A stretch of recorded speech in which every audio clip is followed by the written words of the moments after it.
এখন এই সার্কিটটা যদি আমাদের সলিউশন করতে হয়, দেখা যায় বোর্ড দেখা যায়? জি স্যার।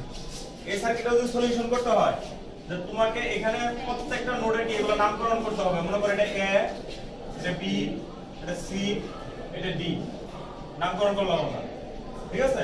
তাহলে আমার হচ্ছে কি, এই যে এখান দিয়ে একটা কারেন্ট যাচ্ছে, এই দিক দিয়ে একটা কারেন্ট যাচ্ছে, এখানে ভাগ হচ্ছে, আবার একইভাবে এদিক দিয়ে একটা কারেন্ট যাচ্ছে, এদিক দিয়ে কারেন্ট, এদিক দিয়ে কারেন্ট, এদিক দিয়ে কারেন্ট যাচ্ছে, এদিক দিয়ে কারেন্ট, ঠিক আছে? আর আমার উদ্দেশ্য হচ্ছে, মনে করো এটা হচ্ছে আই এ, এটা আই বি, এটা আই সি, এটা আই ডি, ঠিক আছে? আমার উদ্দেশ্য হচ্ছে এই I A, I B, I C, I D current বের করা। কিন্তু এই কারেন্টগুলো যদি বের করতে চাই, তাহলে তার আগে আমার এই যে এই কারেন্টগুলো জানতে হবে, এই কারেন্টগুলো, ব্রাঞ্চের কারেন্টগুলো জানতে হবে। তাহলে এই কারেন্টগুলো জানার জন্য তুমি এখানে দেখো, এই পয়েন্ট থেকে কারেন্ট কি এদিক দিয়ে ঢুকছে, ক্যাসিলের কথা চিন্তা করো, এই রাস্তায় কারেন্ট ঢুকছে আর কি দুইটা কারেন্ট বের হয়ে গেছে, আই এ বের হয়েছে এদিক দিয়ে, আর এটার নাম দিলাম ধরো I1। তাহলে এদিক দিয়ে যে কারেন্টটা ঢুকছে এটার নাম দিলাম IT, আই টোটাল। এই আই টোটালটা এসে এক পয়েন্ট থেকে দুই ভাগে ভাগ হয়ে গেছে, একটা গেছে হচ্ছে IA আর একটা গেছে হচ্ছে I1। তাহলে তুমি যদি এই আইটিটা জানো, টোটাল কারেন্টটা জানো, আর এখান দিয়ে কোন কারেন্টটা গেছে এটা সহজে বের করা যাবে। কারণ কি? কারণ হচ্ছে, আচ্ছা এগুলো প্রথমে মনে করো সব গ্রাউন্ডে আছে, প্রথম অবস্থাতে সব গ্রাউন্ড, খুব সহজ। কারণ দেখো এই রেজিস্টরের ভোল্টেজটা আমরা খুব ইজিলি জানি। এই রেজিস্টরের ভোল্টেজটা দেখো, এই প্রান্ত কি সোর্সের এই মাথায় আছে, আর এই প্রান্ত কি এই যে এই মাথায়, এটা গ্রাউন্ড একই না? তাহলে এই রেজিস্টরের ভোল্টেজ 3 বলে এটা কনফার্ম, কারণ এই রেজিস্টরের এই মাথা সোর্সের এই মাথায়, এই রেজিস্টরের এই মাথা সোর্সের এই মাথায়। এটা নিয়ে সমস্যা, কারণ কি এটার এই মাথা সোর্সের গ্রাউন্ডে আছে, ঠিক আছে, কিন্তু এই মাথাটা কিন্তু সোর্সের এই মাথায় নাই, মাঝখানে কারেন্ট রেজিস্টর আছে, সেজন্য এটারটা আমি বলতে পারবো না, এটারটাও বলতে পারবো না। কারণ কি এক মাথা সোর্সের গ্রাউন্ডে আছে, কিন্তু আরেক মাথা দুই রেজিস্টর পার হয়ে পরে এটাতে আছে। তাহলে এইটার ভোল্টেজ আমাকে বের না করে আমি বলতে পারবো না, একমাত্র রেজিস্টর এটাকে আমি বলতে পারবো এটার কারেন্ট, ঠিক আছে? তাহলে এখন যদি আমি একটা কাজ করি, যে আইটিটা বের করে নেই, টোটাল কারেন্টটা বের করে নেই, আর হচ্ছে এই কারেন্টটা টোটাল কারেন্ট থেকে বিয়োগ দেই, তাহলে আমি কি I1 টা পাবো না? I1 তো পেয়ে দেবো। I1 পেয়ে গেলে এই রেজিস্টরের ভোল্টেজ ড্রপ পেয়ে দেবো। এই রেজিস্টরের যদি ভোল্টেজ ড্রপ পাওয়া যায়, তাহলে 3 ভোল্ট থেকে রেজিস্টরের ভোল্টেজ ড্রপ বাদ দিলে এখানে ভোল্টেজ ড্রপ পেয়ে যাবো। এরকম করে করে বিয়োগ করে করে আমি বের করতে পারবো। তাহলে এখন তোমাকে মেইন উদ্দেশ্য কি আইটি বের করা। তাহলে আইটি বের করতে হলে পুরো সার্কিটটাকে তোমার কি করতে হবে? টোটাল রেজিস্ট্যান্স বের করে নিতে হবে। তুমি আইটি সমান কি কিভাবে বের করবা? এই আইটি সমান কি হবে? বি বাই আর, শুধু আর না, আরটি। তাহলে আরটি কি এই সার্কিটের টোটাল রেজিস্ট্যান্স। তাহলে টোটাল রেজিস্ট্যান্সটা আমরা কিভাবে বের করব? টোটাল রেজিস্ট্যান্সটা বের করার জন্য আমরা এই সার্কিটটাকে আবার সিম্পলিফাই করে আঁকি। তোমার এখানে কি আমাদের একটা ভোল্টেজ সোর্স আছে 3 ভোল্টের, তারপরে এখানে একটা রেজিস্টর, ও তার আগে একটা ব্রাঞ্চ রেজিস্টর আছে,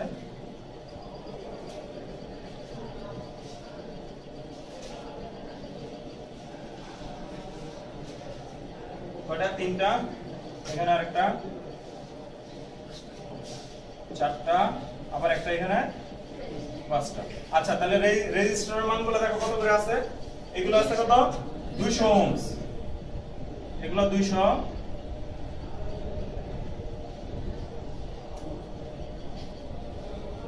এগুলো কত? 100 ওহমস। আচ্ছা, এখন দেখো আমি চাচ্ছি কি এই টোটাল রেজিস্ট্যান্সের মানটা কত এটা আমরা বের করব। তাহলে এই সার্কিটের টোটাল রেজিস্ট্যান্স বের করতে হলে এখন তোমাকে জাস্ট সিরিজ প্যারালাল করতে হবে। এই দুটো রেজিস্টর কিভাবে আছে? প্যারালালি আছে। প্যারালালে থাকলে কিভাবে বের করতে? টোটাল রেজিস্ট্যান্স আরটি, দুটো রেজিস্ট্যান্স প্যারালালে আছে, এই দুটোকে বের করতে গেলে একটা সহজ সূত্র আছে।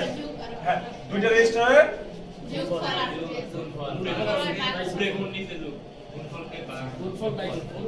গুণফল বাই যোগফল। অর্থাৎ এখানে তুমি এই যে 200 আছে গুণ 200 ডিভাইড বাই কত? 400, কত হবে?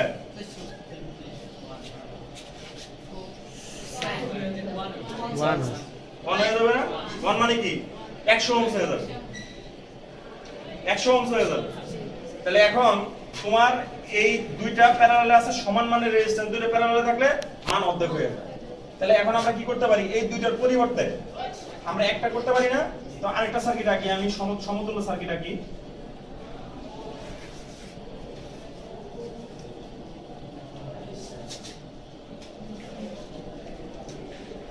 আমার কি এটা মানে ওটা সিম্পলিফাইড সার্কিট আঁকলাম আমি, সমতুল্য, অর্থাৎ এখানে কত আছে 100 আর এই দুইটা মিলে কত হইছে, টোটাল 100 হয়ে গেছে না? দুইটা মিলে কিন্তু 100 হইছে। এখানে কত আছে 100, এখানে 100, এখানে আছে 200, এখানে 200, এখানে আছে 200, ঠিক আছে? এখন তো এই দুটো কি আছে, সিরিজে আছে। তাহলে এই দুটো যদি সিরিজে থাকে তাহলে এই দুটো সিরিজে যোগ করতে হবে, সিরিজে কি না জাস্ট নরমাল যোগ। তাহলে কত 200 হয়ে গেল আবার। তাহলে এই সার্কিটটা আবার আঁকি এখানে।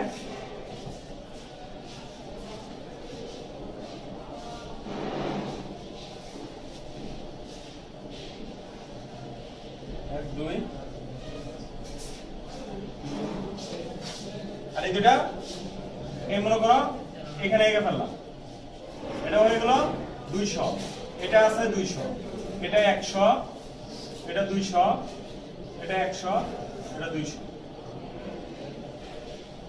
তাহলে দেখো আবার আগের মতো ঘটনা ঘটে গেল না, যেরকম মানে 200 200 আবার প্যারালাল, 200 200 যদি প্যারালাল হয় কত হয়ে গেল, 100 হয়ে গেল। 100 হয়ে গেলে আবার কি এই যে মানে এই যে এটার মতো হয়ে যাবে, এই যেরকম চেহারা এরকম তো হয়ে যাবে। তো যদি আবার আচ্ছা আবার এঁকে দিই কেমন, তাহলে আবার ছোট করলে 100 200 200, এটা 100 আর এই দুইটা মিলে কত হয়েছে 100, এরকম না? এটা ক্লিয়ার? তাহলে এখন আবার কি একই ঘটনা, আবার এই দুটো মিলে 200 হয়ে যাবে।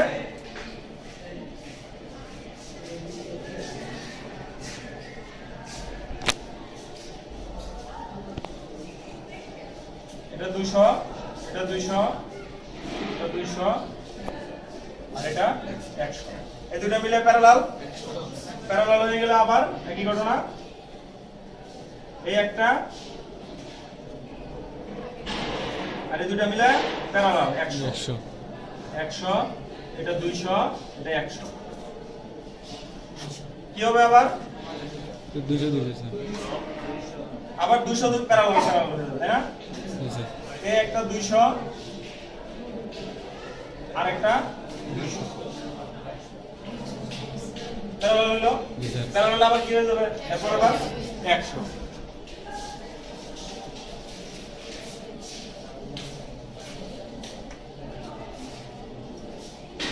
এটা কত 3 ভোল্ট, এটা কত 100 ওহম। তাহলে আই কত, আইডি সমান কি ভোল্টেজ কত 3 ভোল্ট আর এখানে রেজিস্ট্যান্স কত আছে 100। বের করো কত হয়, আইডি কত হয় বের করো।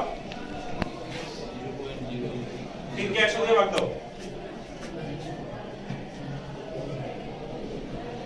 স্যার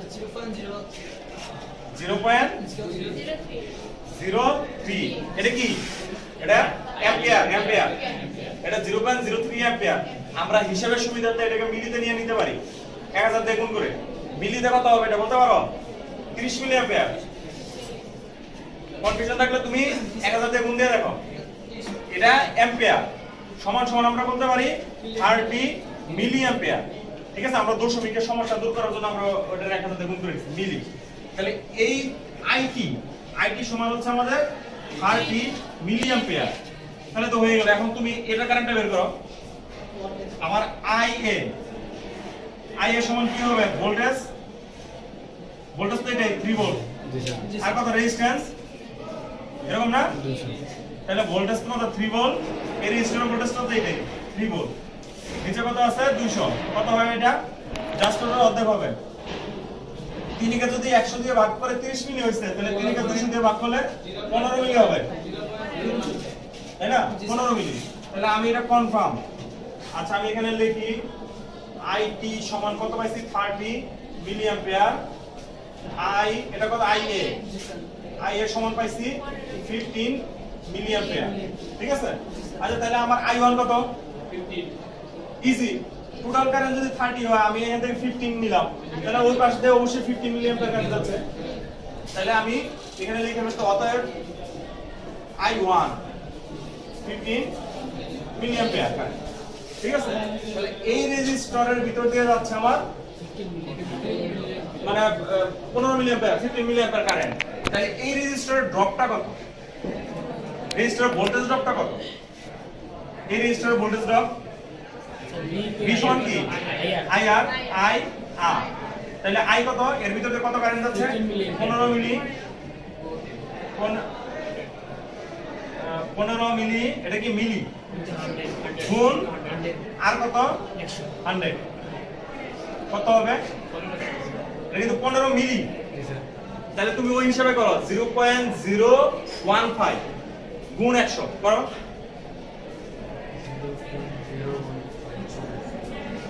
কত হবে 1.5 হতে হবে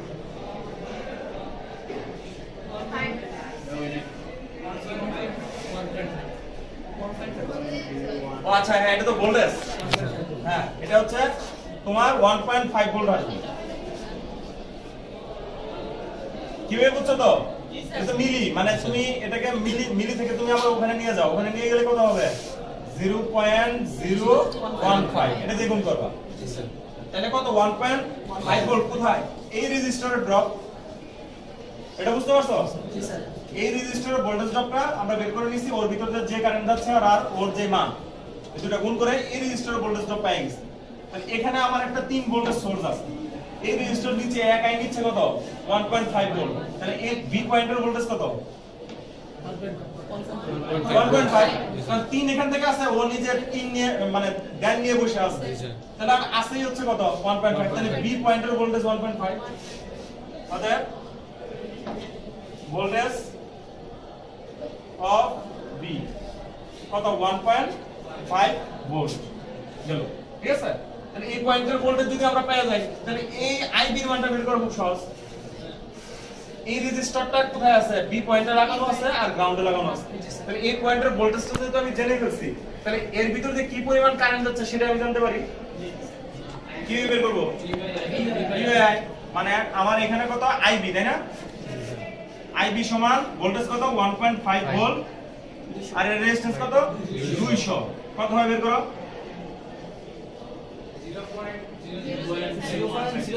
0.075 তাই না তাহলে এটা তো আছে অ্যাম্পিয়ারে এটা তো যদি মিলিতে নিয়ে যাও কত হয়ে যাবে 7.5 মিলি অ্যাম্পিয়ার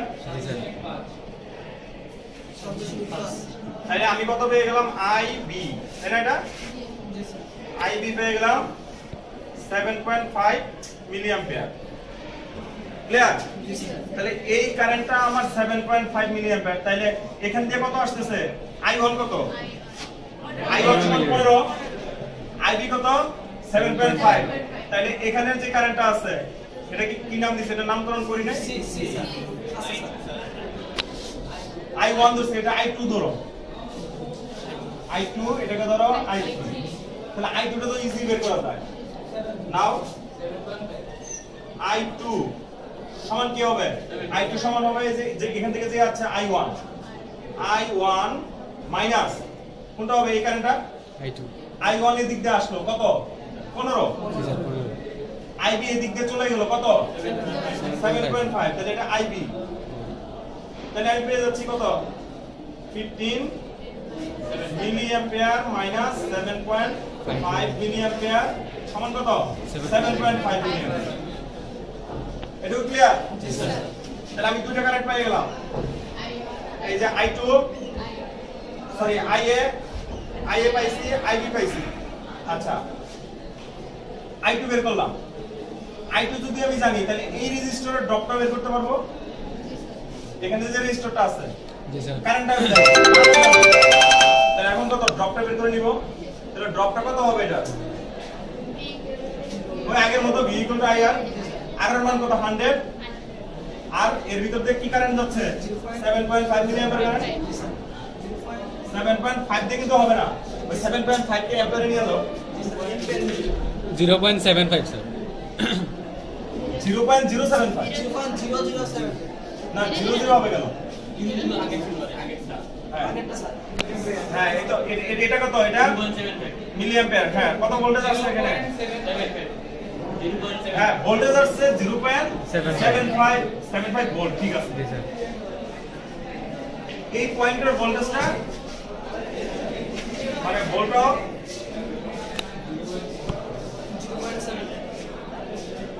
সি কত 0.75 ভোল্ট ওকে ভোল্ট তাহলে এখানের পয়েন্ট এখানের ভোল্টেজ যদি আমি পেয়ে যাই তাহলে এবার আইসি বের করা খুব সহজ জি স্যার নাকি জি স্যার আইসি মানটা কত হবে আইসি ঠিক আছে স্যার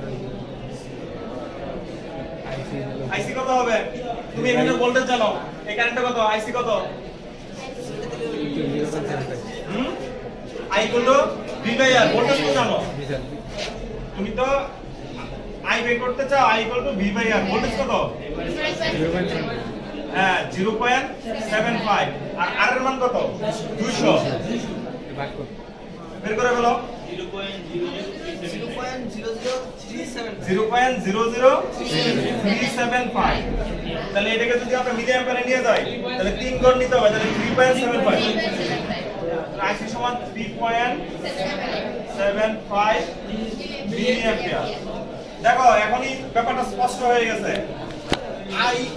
আই এ মান কত আই এ কত I A 15 milli I B মান কত 7.5 অর্ধেক হইছে না জি স্যার তারপরে আইসি কত এটার অর্ধেক 7.5 এর অর্ধেক তাহলে তো স্পষ্টই বুঝছো যে এটা বাইনারি সিস্টেম জি স্যার এটার চাইতে এটার অর্ধেক এটার চাইতে এটার অর্ধেক এবং এটার চাইতে এটার অর্ধেক হবে কিভাবে হবে আইসি তুমি এখান থেকে বের করে ফেলছো এখন আই3 কত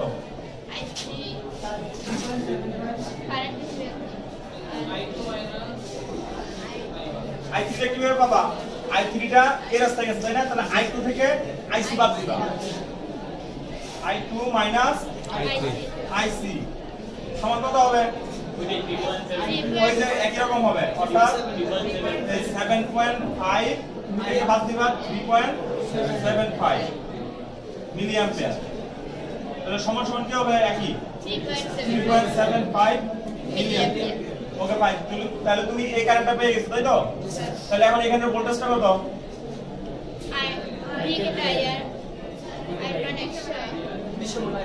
হ্যাঁ এখানে এই ভোল্টেজটা এই রেজিস্টরের ভোল্টেজ তোমার জানতে হবে এই রেজিস্টর ভোল্টেজটা এখানে যে ভোল্টেজ ছিল সেখান থেকে রেজিস্টরটা বাদ দিলে তুমি এখানে ভোল্টেজটা পাবা এখানে ভোল্টেজটা তুমি জানো না এটা ভোল্টেজ অফ সি এটা জানো তাহলে তুমি এই রেজিস্টরের ভোল্টেজটা বের করে নাও তাহলে এই রেজিস্টরের ভোল্টেজটা কিভাবে বের করবা 0.37 আইআর এখানে কারেন্টটা কত i3 এর মানটা তাই না জি স্যার i3 এর মান কত 3.75 মিলি এটা করে ফেলো মিলি কে কনভার্ট করে 0.375 এই যে এরকম দিয়ে গুণ করবা 0.37 আচ্ছা ভোল্টেজ আসছে 0.375 ভোল্ট তাহলে ভোল্টেজ অফ ডি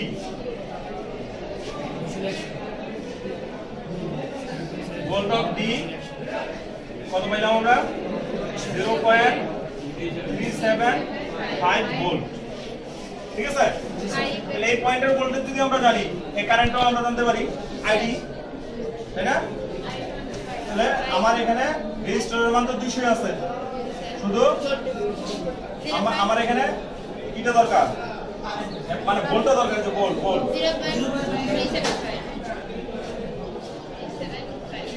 বের করে ফেলে কত হয় এটা বন্ধ হয়ে গেছে 1.875 মিলি অ্যাম্পিয়ার আচ্ছা তুমি মিলি অ্যাম্পিয়ারে বলে ফেলছো তাই তো ওটা কত আমাদের আইডি আইডি সমান 1.875 মিলি অ্যাম্পিয়ার তাহলে ব্যাপারটা বুঝতে পারছো আমরা যেটা চাইছিলাম ওটা হয়ে গেছে আমরা আমাদের এখানে আই এ কত 15 মিলি তারপরে আইবি কত 7.5 মিলি আইসি কত তার অর্ধেক 3.75 আইডি কত 1.87 তাহলে আমি বলতে পারি এখান দিয়ে যে পরিমাণ কারেন্ট যাচ্ছে তার দ্বিগুণ কারেন্ট যাচ্ছে এই প্রান্ত তার দ্বিগুণ এই প্রান্ত তার দ্বিগুণ এই প্রান্ত উল্টা দিকে আছে হ্যাঁ মানে আমার তো বাইনারি সিস্টেম এরকমই জি স্যার এখানে যদি 1 হয় এখানে 2, এখানে 2 হলো 4, এখানে 4 হলো 8, ঘটনা তো একই হলো, একটা আরেকটার দ্বিগুণ, একটা আরেকটার দ্বিগুণ। তাহলে এই সিস্টেমটা কি আগের মতোই কাজ করতেছে। এই যে বাকি সব কাজ সামিং এমপ্লিফায়ার ওটা আগের মতোই, অর্থাৎ এখানে নন ইনভার্টিং ইনপুটে দিব, ইনভার্টিং নন ইনভার্টিং এর গ্রাউন্ড করে দিব, ইনভার্টিং এ দিব, আর এখানে আরএফ দিব। আরএফ এর মানটা হবে 2R এর সমান। আমার এখানে 2R কত 200 বুঝা গেছে? এটা 8 2R লেটার। ঠিক আছে, আমরা ক্লাসে করুন দেখেন।